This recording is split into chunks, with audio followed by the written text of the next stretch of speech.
나는 이제 100살을 훌쩍 넘겼다.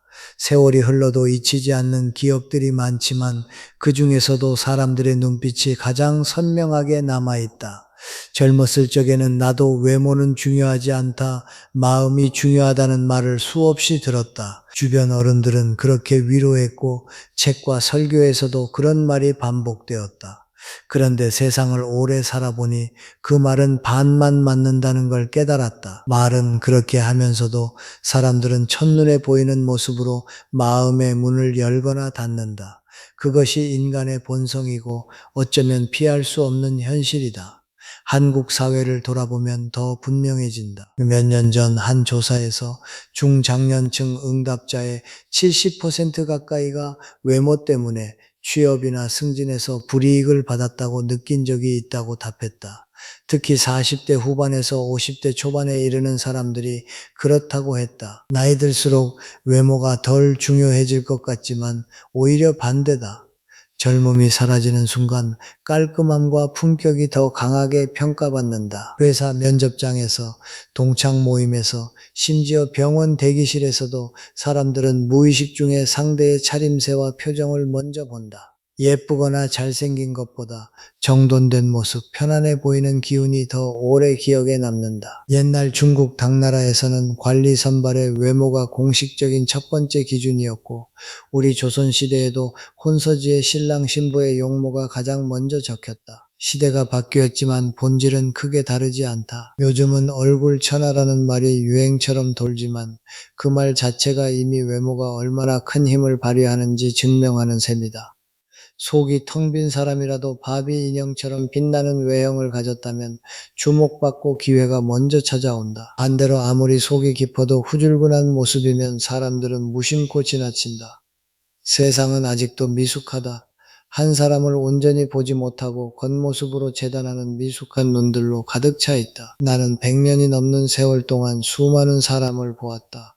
부자로 산 사람, 가난하게 산 사람, 존경받은 사람, 외롭게 떠난 사람, 그들 대부분이 공통으로 말하는 것이 있다. 젊었을 때 조금만 더 신경 썼더라면 하는 후회였다. 특히 50대, 60대가 되어서야 외모가 단순한 장식이 아니라 자신감의 출발선임을 깨닫는 이들이 많았다. 지는 세월에 갑자기 머리를 단정히 자르고 옷을 바꾼 뒤로 사람들이 나를 다시 보기 시작했다고 했다. 성지는 아니었지만 주변의 작은 친절과 대화의 문이 열렸다. 그 작은 변화가 그의 노년을 덜 쓸쓸하게 만들었다. 외모는 공평하지 않다. 타고난 것은 바꿀 수 없지만 가꾸는 것은 누구나 할 수 있다. 그리고 그 가꾸는 과정 자체가 이미 인생을 바꾼다. 100세를 넘기며 나는 확신한다. 외모는 문을 열어주는 열쇠다. 문이 열린 뒤 안으로 들어가 오래 머무는 것은 실력과 마음이지만 그 첫 발을 떼게 해주는 것은 역시 보이는 모습이다. 그러니 늦었다고 생각하지 말라. 오늘부터라도 작은 변화를 시작하라. 세월이 흘러도 늦지 않은 변화가 바로 그것이다. 100세를 넘긴 나에게도 여전히 매일 아침 거울 앞에 서는 습관이 있다. 그 순간 가장 먼저 드는 생각은 오늘은 어떤 표정으로 세상을 마주할까 하는 것이다. 외모를 가꾼다는 것은 단순히 젊어 보이려는 것이 아니다. 그것은 나 자신에게 주는 존중이자 만나는 모든 사람에게 보내는 첫인사다. 특히 40대, 50대, 60대에 이르면 타고난 이목구비보다 훨씬 더 강력한 것이 있다. 바로 기쁨과 편안함이다. 세상이 말하는 귀티는 바로 거기서 나온다. 먼저 가장 기본적인 것부터 말하겠다. 깔끔함이다. 구겨진 셔츠 한 벌, 먼지 쌓인 구두 한 켤레가 사람의 전체 인상을 무너뜨린다. 나는 수십 년 전 동료 교수 한 분을 보았다. 그는 학식은 뛰어났지만 옷은 늘 구겨져 있었고 머리카락은 산발이었다. 사람들은 그를 멀리했다. 나중에는 그분 스스로 내가 이렇게 보이니 누가 나와 진지하게 대화하려 하겠나 하고 한탄하셨다. 반대로 58세에 은퇴한 이웃 어르신은 매일 아침 다림질한 셔츠를 입고 산책을 나간다. 그분은 옷 한 벌이라도 단정히 입으면 마음이 바로 선다고 하셨다. 실제로 그 이후로 동네 사람들의 인사가 달라졌다고 한다. 작은 변화가 이렇게 크다. 다음은 표정이다. 이목구비가 아무리 뛰어나도 굳은 얼굴이면 사람을 멀어지게 한다. 나는 늘 부드럽게 웃는 연습을 한다. 입꼬리가 살짝 올라가고 눈가에 주름이 잡히는 그 미소. 그것이 여유를 말해준다. 한 연구에서 50대 이상 한국인들을 대상으로 한 설문이 있었다. 첫인상에서 가장 중요하게 보는 것은 이라는 질문에 60% 이상이 웃는 표정과 눈빛이라고 답했다. 화려한 메이크업이나 성형보다 자연스럽게 흘러나오는 오남이 더 오래 기억에 남는다. 나처럼 나이 든 사람일수록 그 미소가 빛난다. 세월이 준 주름이 오히려 따뜻함을 더해주기 때문이다. 자세도 빼놓을 수 없다. 구부정한 등은 나이 들어 보이게 하고 자신감 없어 보이게 한다. 허리를 곧게 펴고 어깨를 살짝 뒤로 젖히는 것만으로도 사람이 달라 보인다. 나는 매일 아침 10분씩 벽에 등을 대고 서는 습관을 들였다. 그 습관 덕에 지금도 그럴 때 사람들이 교수님 여전하시네요 라고 말한다. 여기에 가벼운 산책과 스트레칭을 더하면 몸매가 아니라 기운이 살아난다. 50대 중반에 허리 디스크로 고생하던 지인이 있었다. 가벼운 운동을 시작하면서 자세를 바로잡았더니 2년 만에 사람들이 자기를 젊게 본다고 기뻐했다. 자세는 외모의 뼈대다. 옷차림은 유행을 쫓지 말고 나에게 어울리는 것을 찾아야 한다. 체형을 솔직히 보고 색감은 너무 강렬하지 않은 부드러운 톤을 고른다. 베이지, 그레이, 네이비 같은 색이 40대 이후에는 더 품이 있어 보인다. 한 번은 62세 되신 분이 매장에 가서 옷을 수십 벌 입어보고 딱 맞는 스타일을 찾았다고 했다. 돈이 아니라 시간이 들었다며 웃으셨다. 옷을 많이 사는 게 아니라 나를 아는 시간이 중요하다. 이 모든 것은 결국 자신감으로 돌아온다. 깔끔하게 차려입고 나가면 사람들이 먼저 말을 걸어온다. 문이 열린다. 반대로 후줄근하면 스스로 문을 잠근다. 100세를 넘기며 나는 깨달았다. 외모를 가꾸는 것은 세상을 위한 것이 아니라 나 자신을 사랑하는 일이다. 늦었다고 생각하는 그 순간이 가장 빠른 시작이다. 오늘 거울 앞에서 미소 한번 지어보라. 그 미소가 당신의 내일을 조금 더 밝게 만들 것이다. 100세를 넘긴 지금도 가끔 젊은 시절을 떠올린다. 그때 나는 외모가 주는 작은 이점들을 수없이 경험했다.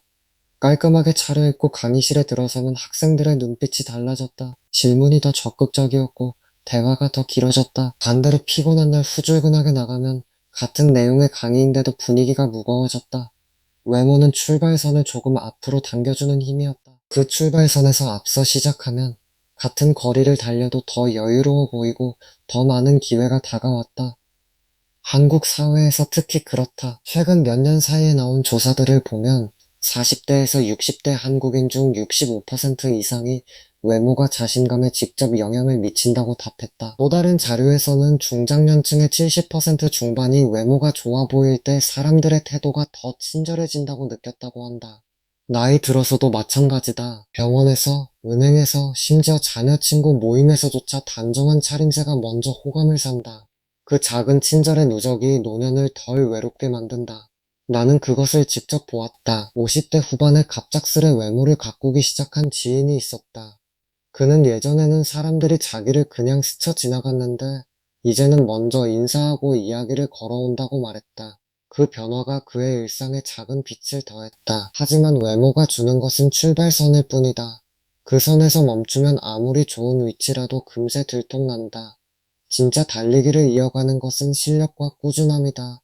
나는 수많은 사람들을 보았다. 젊었을 때 미모로 주목받았던 이들이 나이 들면서 점점 사라지는 모습을, 반대로 평범한 외모였지만 끊임없이 자신을 갈고 닦은 이들은 늦게 꽃 피우고 오래 빛났다. 외모는 문을 열어주지만 그 문 안에서 자리를 잡는 것은 노력이다.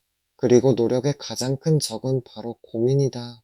나는 늘 사람들에게 말한다. 고민은 10분만 하라고. 그 이상은 시간 낭비일 뿐이다. 오래전 한 심리학 연구에서 나온 통계가 아직도 생생하다.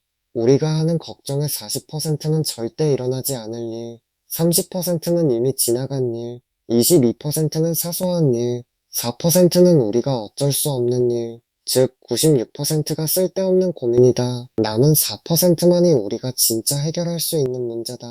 그 문제를 종이에 적어보라. 10분 안에 답이 나오지 않으면 그것은 지금 당신의 힘으로 풀 수 없는 것이다.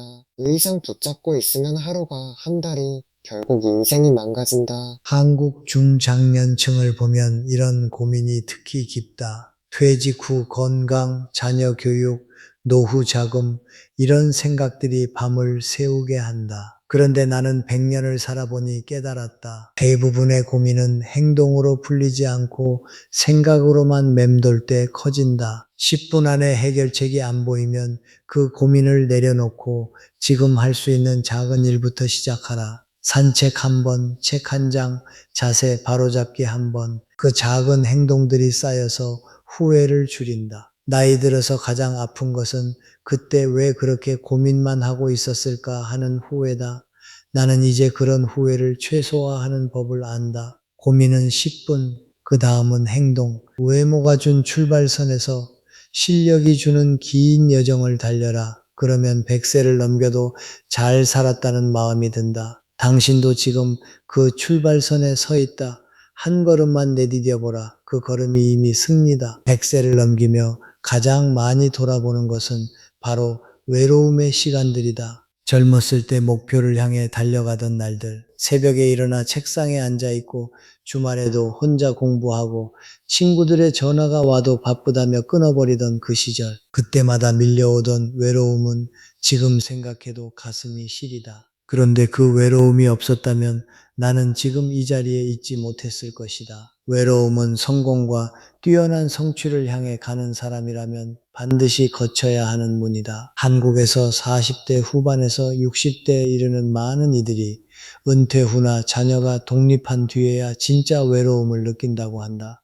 통계로도 드러난다. 최근 몇 년 사이 한국 중장년층의 고독감 지수가 높아지고 있고 특히 50대 남성의 경우 혼자 있는 시간이 가장 힘들다는 응답이 40%를 넘는다. 하지만 나는 말하고 싶다. 그 외로움을 피하려고 애쓰지 말라. 오히려 그것을 친구로 삼아라. 외로움을 즐기는 법을 배우는 순간 삶이 달라진다. 왜냐하면 목표를 향한 길에서 가장 큰 방해자 중 하나가 바로 오래된 습관이나 관계일 수 있기 때문이다. 가끔은 주변에서 당신의 옛 모습을 기억하며 야, 너 원래 이런 사람이 아니잖아. 왜 그렇게까지 해? 라며 발목을 잡기도 한다. 물론 모든 관계가 그런 것은 아니다. 하지만 웃고 떠들며 정을 쌓는 그 시간이 소중한 자원인 시간을 생각보다 많이 쓰게 만들 수도 있다. 나는 수십 년 전 뜻을 이루어 조금씩 자리를 잡아가는 지인들을 보았다. 그들 중 상당수는 중요한 시기에 모임을 줄이고 가족 외에는 거의 만나지 않았다. 대신 이메일이나 짧은 편지로만 연락하며 지냈다. 그러면서도 글 쓰는 재미가 생겼다고 웃었다. 외로움은 창의력과 집중력을 키워주기도 한다. 한 55세 퇴직 후 작은 카페를 시작한 어르신을 알았다. 처음에는 혼자서 어떻게 버티나 싶었다. 그런데 그분은 매일 새벽에 일어나 메뉴를 연구하고 손님 없는 시간에 책을 읽으며 보냈다. 3년 만에 그 카페는 동네 명물이 됐다. 그분은 나중에 말했다. 외로웠지만 그 외로움이 나를 움직이게 했어요. 친구들이 많았으면 절대 못했을 거야. 외로움은 통과 의례다. 그것을 견디는 사람이 결국 길끝에 도달한다. 삶은 자전거와 같다. 뒷바퀴를 돌리는 것은 당신의 발, 즉 매일의 생활과 노력이다. 하지만 앞바퀴를 돌려 방향을 잡는 것은 손과 눈, 그리고 의지다. 많은 사람이 열심히 페달만 밟는다.